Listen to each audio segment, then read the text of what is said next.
hinge cut as many trees as possible. That was our main objective. We had 4 cameras at each unit, and the units were 5 acres each, 1 in northern Pennsylvania, 2 in Tennessee, and 1 in the middle of Mississippi. So we had a control unit that was 5 acres, and right adjacent to it was the treatment unit that was 5 acres. Before we implemented the cut, the average detections between control and treatment were very, very similar. In February and March, immediately after we applied the cut, we saw a 435% increase in the average daily deer detections. The control stayed the same.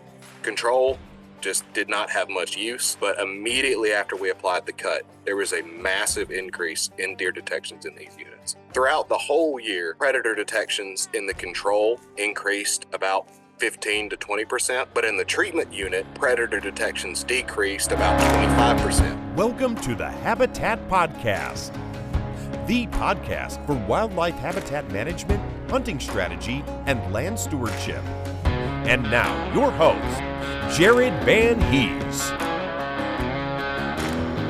Welcome to the Habitat Podcast. I'm your host, Jared Van Hees, and we are here to become better habitat managers.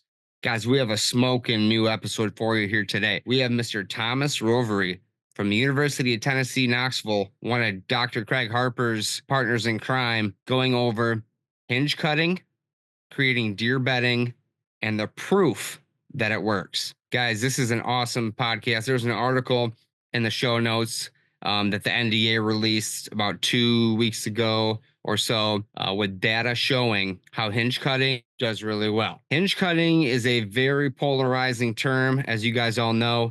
We are a fan of it here at the podcast. I've done it for years. I've seen a lot of great examples done. But this is a little bit different even.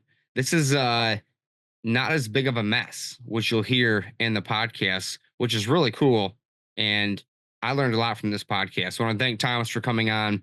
It's his first podcast ever, and he did a stand-up job. Really, guys, now is the time to get out there and create that better deer habitat. You'll hear us refer to the benefits of using hinge cutting in this podcast and the facts and science behind it. Now, there are some great visual graphs and statistics in the article. I have some here that I'm going to share as well in the video version of this podcast, so you can get a visual. And this is a video podcast too, so you can go watch Thomas and us have a discussion as well. Thanks for tuning in to the Habitat Podcast this week. Be sure to go over and check out NDA, UT, and all the resources that came together on this. Another episode of the Habitat Podcast. I have my good friend Andy Hutchins on. Andy, how you doing today? Co-hosting with me. I'm doing well, Jared. How are you doing today, my friend? Good. Happy Friday. Spring is around the corner, so I'm very excited about that. And we have a special guest today, Mr. Thomas Rovery. Thomas, did I pronounce that correctly? Yes, sir. Thank you. Awesome. Well, thanks for coming on. I guess how I got to know who you were, I read an article at the National Deer Association about 3 weeks ago or so, and your name and picture were in there quite a bit. I'm like, I got to get a hold of this guy. So thanks for your time today and for coming on the podcast. No, I appreciate it. I'm really looking forward to talking today. It should be a lot of fun. Rock and roll. Well, let's get this started how we always do. Let's hear a little bit about where you're from, your background in maybe hunting or habitat management, how you got into that, and then into your career side of things. Well, I actually grew up just outside of Memphis, Tennessee, and around Memphis, there's not a lot of opportunities to hunt and fish if you're living in the city. So we would often go out to the Ozark Mountains, or we'd go north to Tipton County. And that's where I did a lot of my work, a lot of management, just really being outside mostly, not as much hunting, a lot of fishing. But I didn't really get into hunting until I was 15, 16. And then I went to college at Mississippi State University studying wildlife, fisheries, and aquaculture. And that's when I really started studying applied management practices for wildlife, because there were a bunch of opportunities to travel the world and go see different species and study exotic species. But what really interested me is prescribed fire and chemicals and getting a chainsaw out there. And I didn't think that was a real option when I first started Mississippi State. I thought I was going to be a biologist somewhere, but I really fell in love with applied management. and I started my master's degree at UT Knoxville about 2 years ago. And my main project studies the effects of prescribed fire during different seasons on wild turkeys. But we have several different side projects that we work on, and they're all focused on applied management practices, hinge cutting, girdling, uh, mostly with prescribed fire. But this bed and block was one of my favorite side projects to work on. It was passed down from student to student, and my first interview was actually with Dr. Harper when we were applying these treatments. So I Nice. was really trying to make a good impression, and he was just out there ripping a chainsaw, and I was using a push pole trying to look my best, and it was a lot of fun. Well, that's awesome. What was your preferred method on doing that? Like burning or the chemical or the chainsaw? What do you think is, your preferred method there? Uh, my preferred method for any sort of management is burning. I absolutely love doing a prescribed fire, but sometimes it's just really good to get out there with a chainsaw and a squirt bottle and get to work. But most of the time, I'm traveling burning. That's what I'm doing. All right, Thomas. So that's a good background. How is it working with Dr. Craig Harper? It's a it's a lot of fun. He definitely keeps us busy all the time, and everything we're doing has us on the road or working. We're rarely sitting here in the office. This is uh, Friday's usually my day that I'm sitting in the office working. Every other day, I'm outside with a chainsaw or a drip torch.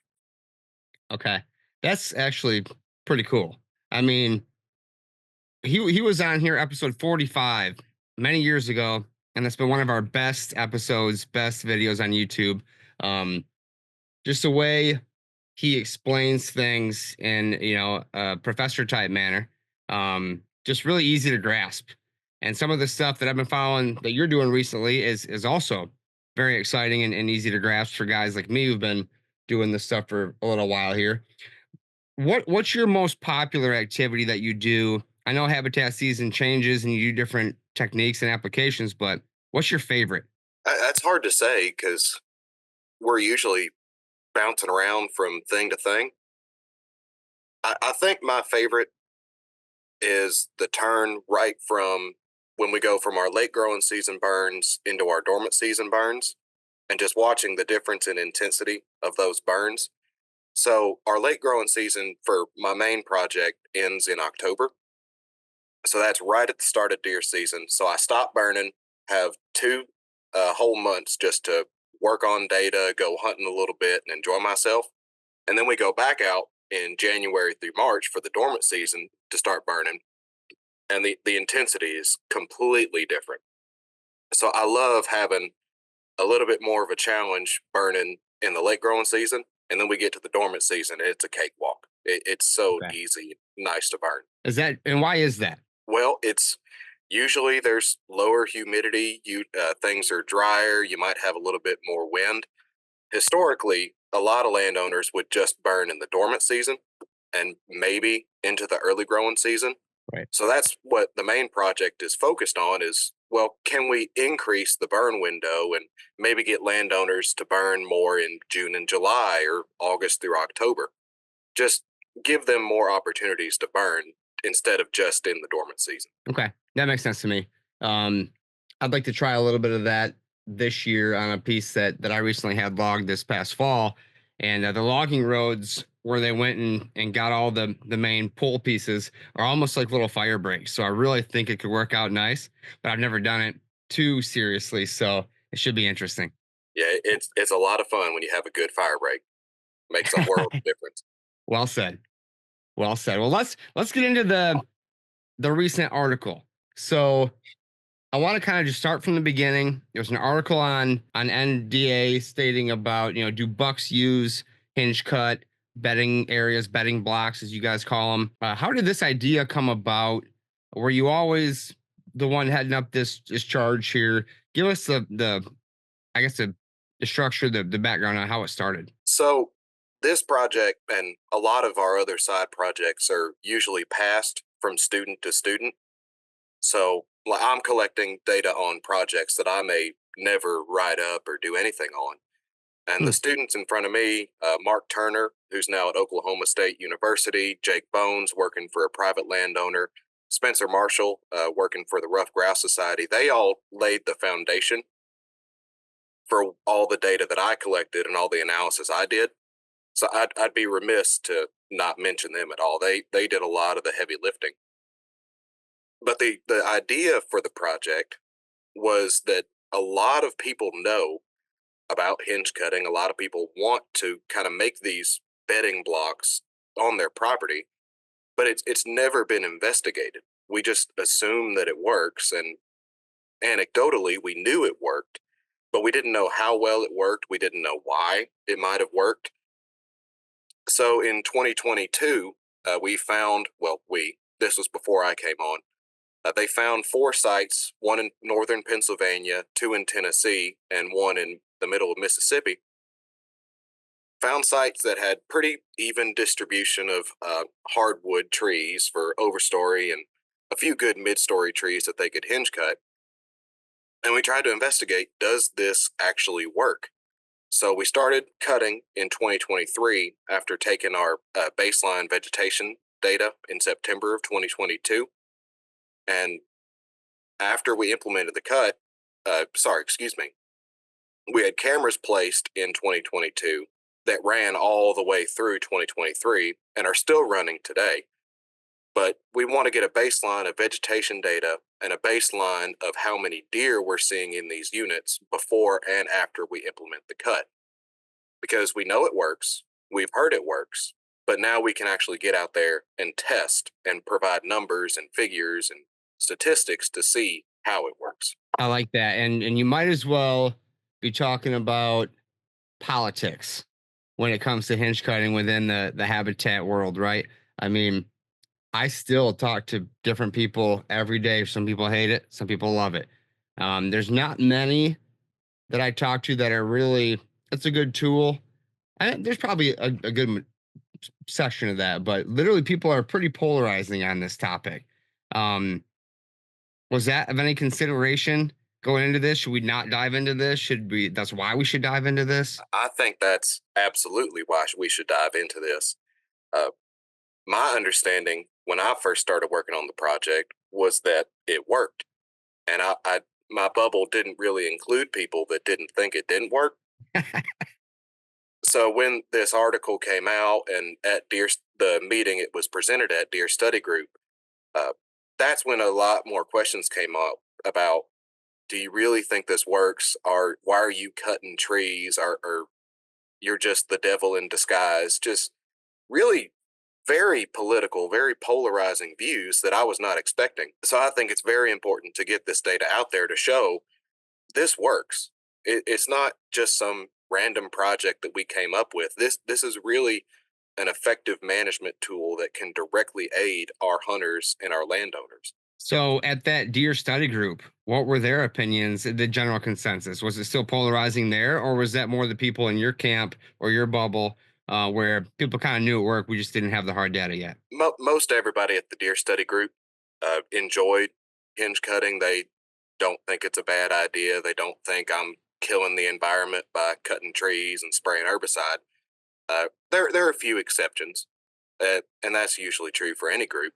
Sure. But most of it came out with the NDA article. That's when we started getting a little bit more negative comments and questions that really weren't focused on the project. It was just, maybe you shouldn't have done it this way. Sure. Okay. And I want to get into those at some point. Andy, have you done a lot of hinge cutting in your day? Yes, we have here on the 50 at home. In fact, we're actually getting ready to do an even bigger hinge cut. Well, as you know, the canopy is pretty grown up in here. Um, Hinge cutting, I always feel like I'm doing it wrong whenever I do it. I always feel like I'm, laying the trees in the wrong spot. Thomas, what would you recommend on that? I guess so. I mean, are you laying down 5, 6 trees next to each other? Are you, staggering them? What's the way that you would do it? I guess. So with this project, we had to do it consistent across all sites, just try and reduce that any potential bias. what we would do is we would lay down one tree, and each tree we would cut around 4.5 feet off the ground, around eye level for a deer. So we'd lay one tree down, and then we'd back up and look at all the other small trees in the area and see, well, we can either cut this one down and lay it on top of the first tree we put at an angle, kind of making a V, or we can make a perpendicular angle and put it right on the hinge cut of the first tree we did, so that they're just kind of making a ladder on top of each other. Okay. And what we do is just slowly back up from that starting tree. Sometimes we would make it go around in a circle, but most of the time we were just backing up from that starting tree. And what that does is that puts a little ladder on top of other trees that the deer can walk under, and it leaves a path that the deer can walk through. A lot of hinge cutting and a lot of articles that I've heard of recommend hinge cutting, and it kind of ends up looking like a tornado went through there. There's no real clear path for deer to walk through. There's no clear area that deer would want to bed in. So make those V's, make those ladders. We tried to put it on the hinge cut of other trees as much as possible, just keeping those trees off the ground. I like that. I mean, when I have done it in the past, I've done that, make a mess, and then go in and kind of cut my own path. So I like that. Getting that, laying them on top of each other like that. That's great. Yeah, as long as they have a clear path that you can walk through first, the deer are going to find a path to walk through under the trees. Great question. I think if anybody wants to go back, like Thomas said, we have a lot of podcasts on this topic, how to, which types, etc. But Andy, the going through and clearing afterwards is probably the most important part. Might be as equal as the sunlight part, just to give that navigability through there. So, Thomas, back to the study. You guys put cameras out for a year on these properties before you did anything to get a certain set of data. Is that accurate? Yes, sir. And then let's talk about the control versus the operation in each section, in each location or job site, if you will. Referring to the camera detections? Oh, yeah. Well, let's do that first. Let's talk about the camera detections first, and then I want to get into kind of what you did at each site. We had 4 cameras at each unit, and the units were 5 acres each. So we had a control unit that was 5 acres, and right adjacent to it was the treatment unit that was 5 acres. And 4 cameras in each of these units just to give us an average detection of deer. And before we implemented the cut, the average detections between control and treatment were very, very similar. We had 6 average daily deer detections in the control unit and 5.3 average daily deer detections in the treatment unit. So not statistically different. Pretty much the deer were using the area in the exact same way if it was control or the treatment. They were just walking through. They may have foraged a little bit, but most of the time they were walking through. They were vigilant. Possibly they were looking for predators. So, we also recorded behavior. So we had a better idea of what the deer were doing in each unit. Because we can look at a picture and say, well, there's a deer. But if we record the behavior, we can say, here's a deer that's actively foraging in the treatment unit, or here's a deer that's bedding in the control unit. So we can get a better idea of what they're actually doing in these units instead of just raw, here's how many deer we have. Yeah, it could be hanging out, feeling comfortable, or just passing through and getting the heck out of there, right? So yeah, that's important. And I like how you guys were very serious about the data ahead of time, because that's going to come in towards the end of this when we're comparing the results. So good job on you there. Now let's talk about the treatment areas, the 5 acres. What did you do to those 5 acres? How much of the canopy are we removing? The whole thing. So for each one, they were almost identical in terms of their species composition and their structure. Very low visual obstruction, very low diversity of species. They, for the most part, they were identical. Control had a little bit more percentage cover of grass, but for the most part, they were identical. So when we went into the treatment unit, what we did is we went in teams of 3 to 4, depending on how many people we had that day. One person running a chainsaw, 2 people on a push pole, which is definitely very important to use as a push pole because it keeps you from cutting through too much of the tree. We cut through about 60% of the actual hinge cut tree and then pushed it over with the hinge cut. And that hopefully resulted in our higher survival rate. And then we had one person who had a spray bottle with a mixture of Garlon and Arsenal and a little bit of a blue dye just so we can easily tell which trees we've marked and which trees we should have killed. So the person with the chainsaw would start cutting trees. The push pole team would push it over. And while they're doing that, the chainsaw would run over to another tree. Anything greater than 10 inches DBH is usually the standard for hinge cutting trees. If it's over 10 inches, you don't hinge cut it, you girdle it. If it's less than 10 inches, you can hinge cut it safely. But they would run over to the overstory trees that were greater than 10 inches, ring those, while the sprayer bottle would come behind and start spraying them. So we tried to leave as many overstory species as we could. If they were mass-producing trees or they were really good for wildlife, we wouldn't touch them. We would just remove any trees around those mass-producing trees and try and keep the canopy from touching.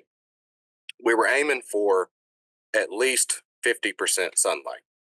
And this treatment does not work if you don't have sunlight. And I think that's true for any bedding block.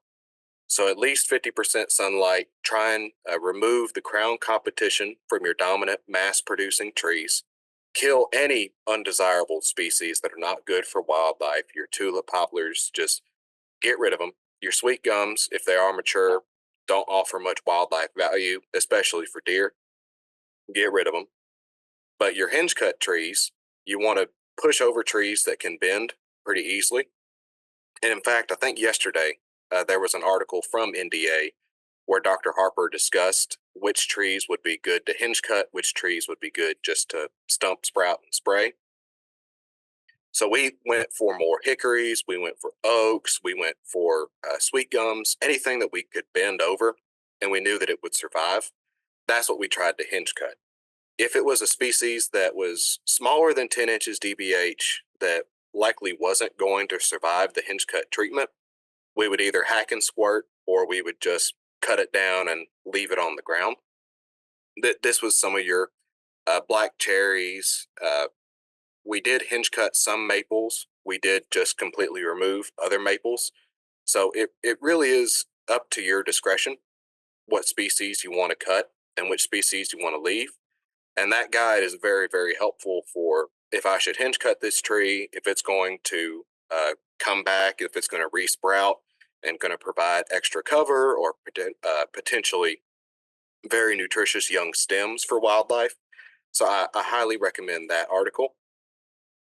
But the big things we were going for was 50% sunlight, remove crown competition from your dominant mass-producing trees, and get down as hinge cut as many trees as possible. That was our main objective. I like that. And why the 50% mark? And was that enough looking back It's for the canopy opening? no, yes, sir. It is difficult sometimes to get greater than 50% at some stands. For our Mississippi site, it was very, very dense. We had to cut and girdle a lot of trees. But for other sites, like at Buffalo Ridge, WMA, or our site up in Pennsylvania, the basal area was already pretty low. So if we cut too many trees, it would just turn it into a savanna. We still want it to be more of a forested area. So that 50% is a really good measure to try and get to. It keeps you from turning into an open field. It provides more cover. You can have your dominant trees still producing and dropping acorns as much as they can.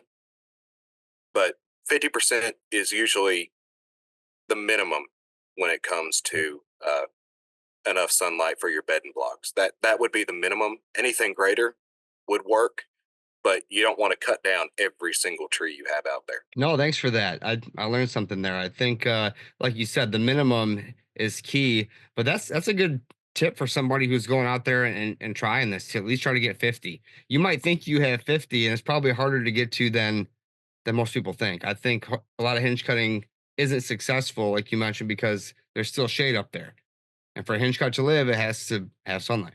There are several times where we've measured sunlight, and we just looking at the stand, it looks like it's going to be 75% sunlight, 80% sunlight, and it's barely 13%. Wow. So you really want to make sure you can cut as many trees as you can and produce and get as much sunlight into the understory as you can. Another question: how do you measure the sunlight and the canopy to know how much reduction you've completed?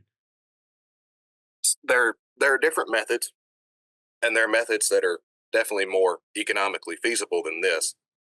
But we have septometers, which are pretty much 3 foot long poles attached to a computer that measure the active photosynthetically active radiation, which essentially just means sunlight. How much sunlight is in a given area, and we'll walk a straight line through the transect, and we want to know how much sunlight we're getting over the course of that time. So we'll walk 2 feet, stop, take a measurement, walk another 2 feet, stop, take a measurement. And at the same time we're taking that measurement, there's another septometer on the outside that's not in any obstruction. It's in 100% sunlight. So we can measure the difference between those two measurements and see what the percent sunlight is in the canopy. I'm sure you can find plenty of articles online because these septometers are very expensive. We bought them for the project, and I don't think just your everyday landowner is going to want to buy 2 of these. Yeah, I've never used one. That's pretty interesting. It's actually kind of staggering the fact that you said you think you have 70, 80 and it's only 13. Um, was there any direction? You did the whole block, these 5 acre blocks. Was there any direction that you fell these trees in terms of a southern facing sunlight or anything like that have anything to do with it, or was that maybe not as measurable? From what I recall, we didn't cut in any specific direction. Okay. If you do cut in all in one direction or all in a similar direction, you have a harder time uh, creating those paths for deer to walk through. That's what really looks like a tornado is everything's blown over in the exact same direction, and deer may not want to walk through those rows. So we would pick out the best direction to fell the tree based on uh, where, if it was going to fall, was it going to get caught in another tree, and then we were going to have to cut that tree, and then we've got 3 or 4 trees all tied together that are about to fall on top of somebody. So our main goal was to cut in the easiest path to fell the tree first. And then once that starts opening up, you can cut in any direction you want to, as long as it's going back towards that original tree or until another tree that you just started a new hinge cut on. So make sure that you're doing it safely, and make sure that you're cutting it in a direction that you're not going to get it stuck. And now you've just got a tree hanging out that's not going to do anything. It's not going to provide any obstruction. So saying like, I mean, would just so if you hinge cut one tree, is that's not enough to do really anything then? No, we were cutting several dozens of trees in each little block in the treatment unit. You cannot do 10 trees and expect to see a great result. This is 5 acres of hinge cut trees. This could be hundreds of trees that we've cut. It could be 75. It could be 120. So really make sure that you're cutting that entire block. 1 tree, 10 trees is really not going to make a difference. They may find that area and they may want to bed in that area, but the larger your bedding block is, the more likely you are to see the results that we saw, and the more likely you are to actually have deer bed in those areas consistently. Okay, so don't be afraid. Don't be afraid to get out there and cut. No, please just start cutting. Do it safely, but start cutting. So how long did it take with the whole treatment process on for deer to get back on camera after you guys were in there? Well, we cut in February and March of 2023, and we saw a dramatic increase in the detections of deer immediately after we applied those cuts. Sometimes it was just the night after we cut that we started seeing deer use that area and start bedding in that area. Sometimes it was 1 to 2 days. But if you look at the actual detections of deer that we saw, they were going down in January in both treatments. So in control and treatment, the average daily deer detections were decreasing. There weren't that many deer using the area. But in February and March, immediately after we applied the cut, we saw a 435% increase in the average daily deer detections. So it immediately shot up in terms of use. The control stayed the same. Control just did not have much use, but immediately after we applied the cut, there was a massive increase in deer detections in these units. Okay, that's awesome. 435%. Holy wow. That's a good number right there. Yeah, that when the results came back for that one, I was a little surprised. I had to redo that a couple times just to make sure. Yeah, that's probably the result, right? So, Absolutely. What about the predator? I read in the article the predator count had gone down with the hinge cutting. Yes, so we looked at it at different times of the year. Throughout the whole year, predator detections in the control increased about 15 to 20%, but in the treatment unit, predator detections decreased about 25%. And that's just an average for the whole year. Okay. Uh, for that specific presentation, I really wanted to look at coyotes and bobcats during fawning season because that's the time that they pose the biggest threat to a deer.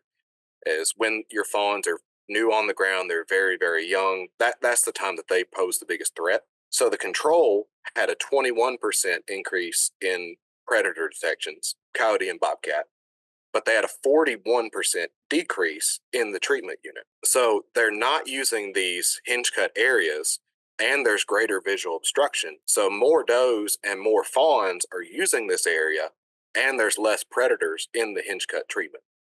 Now, we did have some black bears at the Pennsylvania site, and there was a slight increase in the treatment unit with black bears, but not enough to make me worry. It's to be expected they might use that area a little bit more, just a little bit more cover. But just for bobcats and coyotes, which is important for most landowners across the United States, you do see a reduction in your detection of predators. Okay. Yeah, I would have thought exactly the exact opposite there by opening that up and putting more deer, 400 and some percent more activity in there, and then I would have figured the predator would have went up, but going down, that's very appetizing right there. We think part of it is just the size of the bedding block. So if your bedding block's too small, your predator's going to walk right next to it, notice that deer, and then jump in and get it. But with 5 acres, you have a little bit more leeway that the predator's going to walk along the edge of that bedding block, and it may not detect that there's any deer actually in there. They probably smell them, but they might not want to go into that treatment unit. So I was very, very happy with the predator results. Yeah, that's great. that's like icing on the cake there. I mean that's like a myth, Andy. There or not a myth. I mean, if you increase the habitat in an area, you're going to draw in more game. I've seen coyotes hang around, but if they've been smaller than 5 acre areas. So that's super interesting. And the black bear, one more question on the black bear. They like to travel and cover more. So do you think there's any relation to more fawning? Because black bears are one of the biggest predators when it comes to fawns. Is there any relation there, or we just don't know yet? We really don't know. We had a total of 50 black bear detections, so that's not really enough to make a good, educated guess about it. We're still collecting data, and we're going to see if the number of any species changes over time. Uh, but just in general, we saw a slight increase in black bears, and most of that increase occurred during the winter, not when there are a bunch of fawns running around. Okay. Let's talk about some more of your results. like you mentioned in the pre-treatment gathering of information, they were very identical, for the most part. Maybe some more grass in the control area than in the treatment, and one, it looks like one or two areas. Post-treatment, what are we looking at in terms of the treatment versus the control area after we've done the treatment between the forbs, grasses, woody browse, etc.? So what we're seeing is the effect of that 50% sunlight. Without that sunlight, this just would not work. You'd cut your trees, you'd have more visual obstruction, but there wouldn't be much else drawing a deer in besides visual obstruction. So these were recorded in September, just right at the end of the growing season around all of our sites. And you can see that we had an increase in forbs, we had an increase in semi-woody plants, which is your brambles, your shrubs, and we had an increase in woody plants. So all the sunlight is now reaching the forest floor and stimulating more growth in the treatment unit than there is in the control unit. There's no change in the percent coverage of the control unit, really. Everything there is negligible, but we see dramatic increases in forbs and woody plants. So that sunlight is reaching the forest floor and it's stimulating growth. And now, in addition to bedding, there are some species that deer really enjoy eating, and they're growing more in these treatment units. So we're providing cover, but also during the summer and late in the growing season, we're providing a lot of highly nutritious forage for these deer to use. Yeah, that's pretty popular. People might know that with the sunlight, but I mean, when you're putting that right next to maybe your neighbor who has never done this, and his woods look like the control and yours look like the treatment, I mean, that's huge. That's huge. And you also mentioned the fawning season, there was a larger increase of deer use, 146% based on this graph I'm looking at. But even in hunting season, there was almost an 80% increase. And that's why a lot of us do this too, is for hunting. So it was not just one or the other. You're getting the best of both worlds with this. Absolutely. This is an investment for your deer for the entire year. But as you said, most people are going to use this right around hunting season. That's when it's very important to know, here's where deer might be on my property. Here's where they might be going, traveling to, moving from. So we had a near 80% increase during uh, hunting season. And we think that it's a little bit lower than during fawning season just because there's not as much food available. The cover's still great, but deer are moving around more because of the rut. So they're not staying in one area as long, but they are still bedding in these blocks consistently. And we still see that increase in the total number of deer detections. So that your benefit is for the entire year. But if you're doing this just to hunt, you're still having an incredible increase in your deer detections when it really matters to you. That's great. Were any of these treatment any of the areas, near any other bedding or cover that could influence this, like a swamp next to it, or anything else where there's maybe equal bedding habitat next door, or were these all very monotonous woody areas, kind of easier, probably a better control that way? You know what I'm trying to say? Any outside influences that could have affected any of this? No, they were all very homogenous around the area. We didn't want there to be, a food plot right next door, and then they're moving to the food plot, and then they move into our bedding block. We don't want that to bias our data at all. The only consistent uh, landmark around each of the bedding blocks was a road that we used to access. So it's possible they walked along that edge and then saw the bedding block. But the surrounding area around each of our treatments and control was very homogeneous. Now, the survival rate of the hinge cuts and the girdle trees. Let's talk about that. A lot of people don't think hinge cuts are going to live. Again, we covered that already. With there's usually not enough sunlight left for them. What did you guys find with your 50% number on survival rates of the trees that you took out and hinged, girdling and hinge? So when you have that sunlight and when you cut trees that respond well to hinge cutting, we had 70, let me get the exact number. Yeah, 72% of all of our hinge cut trees survived the treatment. So that number's pretty astounding Yeah. in terms of over half that tree's been cut and it's now laying on the ground. So those hinge cut trees, 72% of them are now providing visual obstruction, and they're kind of resprouting from the stump or just leafing out during the growing season.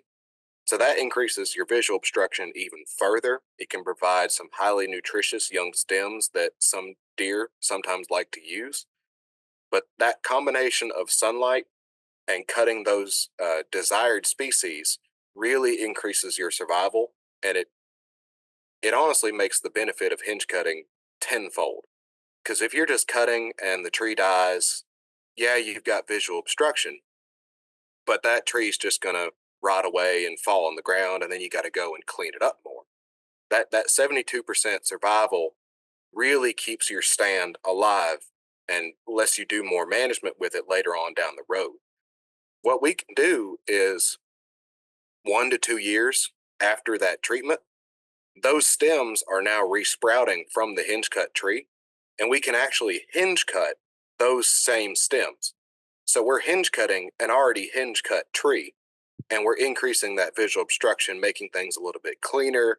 Maybe you want to change how the layout is. So that 72% survival is very, very helpful for you 2, 5, 10 years down the road. Without that survival, you're not going to see much benefit. But with in regards to girdling, we had 97% died, which is exactly what we wanted to see. We think that the very low percent that actually survived, we just didn't cut deep enough. They were some of our largest trees in terms of circumference. So we think we just didn't cut deep enough, or we may have missed. We didn't spray enough inside the cut. So it's as close to 100% mortality with your hinge cut, your girdle treatment that you could possibly get. So you are absolutely going to increase your sunlight if you apply that Garlon and Arsenal treatment, and if you cut it deep enough. That's what we really wanted to see. Is we wanted to kill those trees we wanted to kill, and we wanted the hinge cut trees to survive as much as possible. And I would even go a little further and add, like you mentioned with Dr. Harper's article that came out yesterday or whatever, you guys are targeting specific species for this. So if somebody goes in there and hinge cuts a cherry and it doesn't live, that's not exactly what we're doing here, right? So you're getting a better survival rate because of your selection of species that you're girdling and or hinge cutting. Exactly. You can hinge cut a cherry and it might survive, but if you hinge cut a hickory, or if you hinge cut maybe a maple, maybe some oaks, they're more likely to survive, and they're more likely to give you benefit for the next decade. Yep. I remember on my first property, I hinge cut a large aspen, and it's probably 14 inches around. And I was very proud that I actually made the hinge and it stayed together. It died, right? Because it's just not one of those species that we're talking about here. Those are better being flush cut, and then all the shoots come off from those. But I see what you're saying and how those numbers could be severely affected if you just go in there and cut everything. That's great. Are you guys running any fire through any of this in the future, or would that be kind of turning us the opposite direction with some of the obstruction cover? Now, like I said, I love fire. It's one of my favorite things to do with these projects, but this is the one time that I would not recommend a Okay. prescribed fire. You're more than likely going to kill your hinge cut trees with their exposed uh, at they're exposed at the hinge cut. You're going to remove most of your visual obstruction. It's really best just to make sure that you spray any invasive species you might have, and just keep the hinge cuts clean. Make sure that there are still paths to go through, but I would not recommend a prescribed fire. You're really going to reduce the benefit that you see. Okay. And then if you, again, just hypothetically, if you had a wood lot like you're trying to create an oak savanna and you run some fire through there, and then you do what we're talking about today, a hinge cut lot right next to it. Um, just very high level, very quickly. Which one do you think would be more beneficial? It depends on what you're looking for. If What's your you're goals wanting are? to predict deer, you're wanting to hold deer on your property, that bedding block might be more useful. But over time, those repeated fires, that's going to stimulate more growth. Especially during different seasons, is what we're studying. But you're going to see more growth of forage species for deer to use in those burned woodlots. So I would say, why not both? Why not have an area that your deer can bed in, and then right next to it, an area that they can go have a buffet in? It's really uh, just make sure that you are managing for your desired outcome. If you want a bed, make a bedding block. If you want them to eat, set a fire through there. Yeah, that's a great response. It always comes back to the goals. And I mean, hypothetically, I think that, or from what I've seen in Michigan, our deer are so pressured and crazy that I think you want to have the bedding blocks first. I mean, you could have the fire and the food, but when and the forbs and herbaceous growth, but when that comes October, November, and the woods have been hunted for 6 weeks, that bedding block I think might take over in terms of sightings. Hard to say, but we need that here with the crazy pressure we have. One of the things that I tell my father-in-law a lot is he worries so much. He won't do quality deer management. He wants to leave those young bucks and he wants to let them grow, but he's so nervous that all of the neighbors are just going to shoot it tomorrow. And he might as well just take it now and then get it. And that way nobody else can steal it from him next year or in the next few days. Well, why don't you make your property the hub of deer in the area? If you make your property very desirable for deer, sure, your neighbors may still take the deer that you want and they may not leave it to grow as much as it possibly could, but you have a much greater chance of supporting your deer and making sure the deer that you want are staying around your property. Uh, that's the direct management tool that this hinge cut project provides, this bed and block project provides. This is now a tool that landowners can use, that managers can use, and that just normal hunters can use. You can predict deer movement on your property. You can hold deer more on your property, and you can attract deer and make sure they're staying around the areas where you want them to stay. So I can't guarantee that your neighbor won't shoot the buck you want, but you have a much better chance of that buck surviving if it stays around your property. Thomas, I think you and I have the same father-in-law. I'm pretty sure. I'm pretty sure we all do. Back to the species of trees. Now I'm heavily mapled. What would you do for a hinge cutting bedding area when you're, more maple than anything? Yeah, maple doesn't always respond well to a hinge cut. It can. What we did that increased our success with maples is we didn't cut through as much of the tree. We would do 50%, maybe 40%, and we would choose smaller trees, even much smaller than 10 inches DBH, because a 10-inch tree is pretty difficult to push down, even if you've cut through 60% of it. But if you reduce the cut in that maple and you push it over with that habitat hook or a push pole, it's more likely going to survive. Now, you can't apply this treatment everywhere. Some places don't have enough mid-story trees. Some people have way too much overstory tree to even get that 50% sunlight. But if you do have a lot of undesirable hinge cut species like maple, maybe just reduce the cut a little bit and try and leave as much intact and try and increase your sunlight so that it's more likely to survive. That's a great question, Andy. In northern Michigan, we have a lot of maple, so We do. um, I understand that. One thing that I noticed that kind of surprised me with your results and the pictures you sent and that are in the article, um, it's with the way you did girdling for the larger trees with the 10 or 14 inch GBH and above. You don't have the quote unquote mess like you mentioned that I've made on my own properties or that I've seen on properties. It made me think it wasn't enough cutting and like the why are these bigger trees still standing but they're girdled.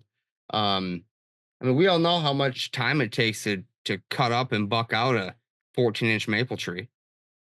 You're spending half the day doing that. Mhm. So that was a very cool surprise that I think I'm seeing with the results here. No, girdling is one of the easiest, simplest methods you can do, and you see outstanding results with it. One of the problems that some people had was that, well, your project only is benefiting deer, or your project is only benefiting hunters, and that's not true. When you hinge cut or girdle these trees just turn into snags, and you have bats roost in there. You can have squirrels use them. You have several songbirds use them. So you've reduced the amount of light, or you've increased the amount of light that these that is reaching the forest floor, and you're benefiting your deer that way with the stimulation of understory species. But you're benefiting way more than just deer. It's safer. You don't have to spend as much time cutting on it, and you leave those trees up for several years, and it provides benefit to many other species. So I highly recommend girdling as much as possible, opposed to just cutting and leaving. And what would you say to anybody who might have the cliche question of, well, that tree's gonna fall on me sometime. Well, it's gonna fall at some point, but it could stay standing for 50 years. You don't know when that tree is going to fall. It's better just to girdle it and then come back every 1 to 2 years, because your chance, if you come back every 1 to 2 years, of that tree falling on you is negligible. But if you cut that tree, the chance of that tree actually falling on you while you're cutting it, or hurting somebody else, or destroying the hinge cuts you have made around it, it increases so much that it's just not recommended. It's not a good idea. It's better just to girdle it and leave it. That way, you're saving yourself. You're saving your time. You're saving your life, essentially. I love it. And if you do need that tree to fall down, you want to make that mess to maybe lay some of your hinge cuts on top of. Traditional felling technique works great for that too, right? A lot safer. Yeah, you can fell it if you want to. It's just a matter of, I think girdling's a whole lot easier. I would agree. What about doing hinge cuts on like terrain features? Hills. If let's say your property is more hilly than flat, what do you recommend there? We two of our sites were very hilly, the two Okay. Tennessee sites. So what we usually did was we would match the contour of the slope, and we try and do it perpendicular as much as possible. But then again, you run the risk of making those lanes that deer are gonna not want to walk through. So keep that same layout of one tree down, lay on top of other trees, but make sure you try and keep it just evenly distributed. Do the contour of the slope, maybe have a few going up slope, maybe have a few going down slope. But the most important thing is just leave that path through there. If you hinge cut up the slope, you're maybe going to see more visual obstruction than you would if it was hinge cut down the slope, but you're definitely going to see more visual obstruction if it's perpendicular to your slope. But keep it balanced, make sure it's you're still leaving paths and it's not just all in one direction. And just to clarify real quick, when you were seeing all this 400% increase in detection right after the cut, and then the increase in all the great vegetation, that was the same growing year you cut in 23? No, that was one growing season after, in Great. 2024. So we do have measurements for 2023, but we had an issue with the data where it got sent to Oklahoma and it got sent to Pennsylvania and sent all the way around. So I just wasn't comfortable using it for this analysis because it was missing a good amount of data. So we resampled in 2024, and that's just one growing season afterwards, we can really tell here's what happens after you increase that sunlight and you leave it for time to give it time to grow. I was just gonna say, I think the forest takes a little bit more time to grow and show that vegetation coming back. Do you think there was a lot of growth in the first year? I know there's more in the second year, but was there a good increase year one from the response? Oh, absolutely. Okay. Uh, it was a similar result to what we saw in September 2024 compared to September 2023. Okay. It was a similar increase, but after 2023, going into 2024, that increase was much greater. One more question. Well, maybe more than one, but like I said, I was surprised at the lack of a mess, which is really cool. Were there any other surprises that we haven't covered today that you guys uncovered in this study? Most of the surprises we've covered, the survival of hinge-cut trees, we weren't surprised by the mortality of girdled trees. That was expected. But really, the survival of predators or the detections of predators, that was definitely the most surprising to me. I just did not expect that to happen at all. We're seeing an increase in your deer detections, and at the same time, we're seeing a decrease in your predator detections. That's unheard of in terms of management tools. Usually, you're increasing your deer, you're increasing your turkey, and that's pretty good for your mesomammals. That's pretty good for your coyotes or your bobcats. But this is one of those studies that I was blown away that we have predators decreasing, and at the same time, your deer are increasing. As well as their security cover, their food, their stress levels are going down. You guys knocked it out of the park. I really appreciate it. Thank you very much. And I'm really excited to write this up and get it published here sometime very soon. Yeah, I'd like to do a follow up with you too in a year or so and see if you guys have learned anything else and maybe relook at the numbers. They're staggering, and I think that if anybody wanted to reach out in the meantime before I hit you with the rapid fire questions, is there any place they can get a hold of you, or should we just refer to the articles and the info, or what are your thoughts there? Definitely refer to the articles. I have a school email that's trovery, TROVERY, at vols.utk.edu. I try and respond as much as I can, but like I said, I'm usually on the road. It's very difficult to respond to emails when you're driving. So, but I'm happy to take any questions or uh, other information about the project. But definitely refer to those articles because that's pretty much all the information we shared was everything that the NDA stated. Awesome. Yeah, I think it was pretty cool. Last night I'm Facebooking you at like 11 at night, and you're like, "Oh, we just got done, still working, heading back." So it's you're not kidding when you're saying you're out there doing stuff all the time.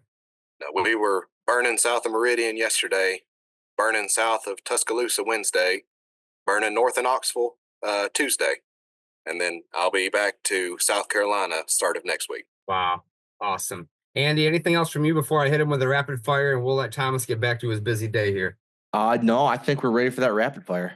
All right, Thomas. These aren't anything too insane, really, but it's kind of a fun deal we do here. Your favorite beverage? Root beer, absolutely. I get a lot of flack for it. I don't know why. It has no caffeine, and it's just really, really good. Love it, love it. Favorite venison or wild game recipe? What's your go-to? Ooh, I've started. Most people, just put the shoulder in the crock pot and they just let it stew. Uh, I've started combining that just with more kind of spicy ingredients, peppercini peppers, bell peppers, and almost making kind of like a near chorizo with your deer shoulder. Yes, And sir. I've had varying success on it. Sometimes it's way too hot. Sometimes it just tastes like a normal shoulder. But if you get it right, it's surprisingly good. I love every part of that. Yeah, that sounds delicious. Are you a bow hunter? I'm not a bow hunter. I'm trying to get into it this year, but it's very expensive to get into it. Okay, so what's your go-to hunting technique? Usually, start muzzle loader season just up in a tree stand, I usually only hunt in the mornings. Usually working the rest of the day, don't have time to get out in the afternoon. But gun and muzzleloader season, you cannot beat just a normal tree stand. Father-in-law loves box stands. He loves to put his heater in there. He loves to have a little grill with his breakfast in there. And that's not always hunting to me. Sometimes you really just need to be out sitting on a tree. Sure. What is your choice of weapon then? What caliber, what make, what model? I actually use my grandfather's 30-06, Remington 30-06. So I've used that for several years. I have other rifles, but that's just the one that I love to use the most. About the same camp. I use my grandpa's 7 mag. So I have plenty of guns, but that's the one. You kind of answered with what do you do most? Preset stands, blinds are going mobile, so we'll skip that. Here's one. Food, water, or cover for white-tailed deer. You can only pick one. The best answer is it depends. But most research today, you're really looking at, and at least what most research today focuses on, is the food. You can have cover for deer, but if they don't have anything to eat, they'll just bed and starve. You can have water, but a lot of the water they get from their food. So food is very, very important for white-tailed deer. I think I should add as a fourth choice our study we talked about today, hinge-cut bedding blocks, because you get the best of cover and food there. Well, absolutely. I'd recommend this, but definitely the most important, if you have to make a choice, is provide that food for your deer. Awesome. Your favorite habitat tool or implement? Is a chainsaw too simple? Nope. Or is a drip torch too simple? No. No, you really can't beat a good chainsaw when it's working well, you've taken care of it, and you definitely can't beat a great drip torch. That just makes everything so much easier, and it's a whole lot of fun to use. Awesome. What saw do you run normally? We just use steel, I think 1700. Yep. And your favorite tree, last but not least. We get a bunch of surprising answers on this. Could be used for hunting, could be habitat use, you like to plant them, could be just like seeing it driving down the road. What's your favorite tree? That's the last question. I'm working on a house out in West Tennessee right now, and it's very difficult building a house. It's not fun. But we've got this massive pignut hickory in the backyard. And it's probably the biggest pignut hickory I've ever seen. It's probably not my favorite species, but it's definitely my favorite tree, because I'm just imagining putting a fence in the backyard, having that tree right out in the middle of the yard, put a table under it, and just have friends over all the time. It's a really, really beautiful hickory. Well, I don't think anybody else has picked pignut hickory before, so that's why I like this question. We hear some new stuff all the time. Well, Thomas, thank you so much. Really appreciate your time and getting on here as quick as you did. A great work in the field. I appreciate that. We all appreciate that. And I'm sure this podcast is going to be a raging success. Anything you want to leave us with before we let you go? I feel like I have to say it. If you have experience with a chainsaw, or if you don't have experience with a chainsaw, just be safe. Make sure you're being safe first and foremost. A lot of guys get out there, they get excited, they just want to go cut stuff. It's better to be alive than it is to have a bunch of deer on your property. So just be careful, make sure you know what you're doing, make sure you don't go over that 10 inches DBH. That's the last thing I recommend. But above that, make sure you're actually implementing for wildlife. Make sure you're having a good time. Make sure you're wanting to have that deer use increase on your property. Well said, buddy. Thank you very much. Absolutely. Love it. Well, thank y'all both very, very much. It's been an absolute pleasure. Thank you for tuning in to the Habitat Podcast. We really do appreciate you guys coming back every week to get this awesome Habitat content. And we would appreciate it if you went to iTunes, Spotify, wherever you listen to this podcast, and leave us a 5-star review. That helps us continue to grow and trend in the right direction, attract new listeners, and help us provide better content in the future. Guys, we have a website full of resources. We have a blog on the website. We have YouTube, Facebook, Instagram, all linked up at habitatpodcast.com. Our land plan services. merchandise, decals, hats, t-shirts, and I give away a free 5-inch decal to anyone who leaves us a review on Apple iTunes. Really appreciate it. I want to thank our partners, Downburst Cedars, Vitalize Seed Company, Morse Nursery, Packer Max Cultipackers, Stealth Outdoors, First Light Latitude Outdoors, United Country Midwest Lifestyle Properties, and Exodus Outdoor Gear. Thanks again, guys. We'll be back next week with another great episode of the Habitat Podcast. Thanks for tuning in.